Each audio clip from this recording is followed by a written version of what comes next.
Welcome to this week's exhibit pack update. Here you're seeing a red squirrel up in one of the trees inside the enclosure. A lot of times we get the question of, do we introduce wildlife into the enclosure, or do we let the wolves hunt live prey? While we do not give them live prey to chase, we definitely do see some wild critters make their way into the enclosure on their own.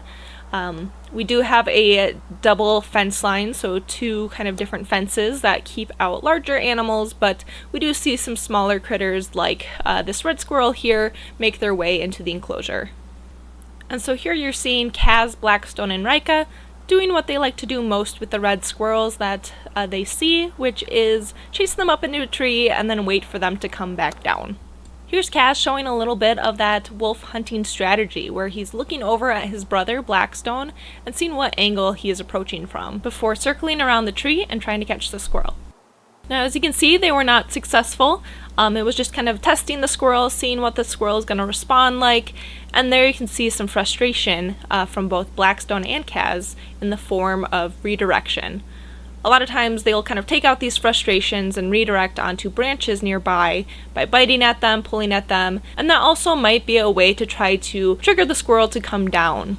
Now you may notice some reddish coloration on the top of Kaz and Blackstone's muzzles. This is from a carcass feeding that they had the night before. The carcasses that we provide for the wolves are already deceased. This is for a couple of reasons, the first being safety for our wolf ambassadors. Even an animal as small as a rabbit or even a red squirrel can cause some significant damage to an animal that's trying to capture it.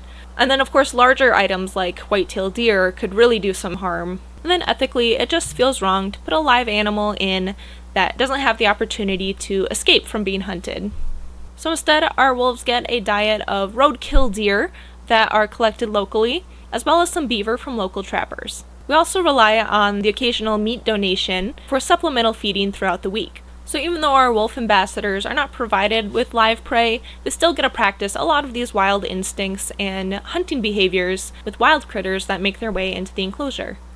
While our ambassador pack was not successful in this hunt and the red squirrel did survive and get away, that is not always the case. We will find red squirrels, field mice, and even the occasional raven that was scavenging for food inside the enclosure.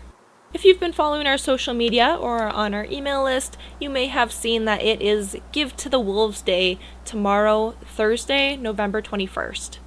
This is actually one of our biggest fundraisers of the year, so if you are interested in supporting our ambassador wolves and supporting our mission, please head over to the link that will be in this video. This link will also be posted in the description below. Tomorrow morning at 7:30, we'll be doing a sunrise howl with the pack, and then we will also be broadcasting a sunset howl at 4:15. So if you're interested in watching the pack rally together and listening to their howls, save the links down below in the description and join us live tomorrow.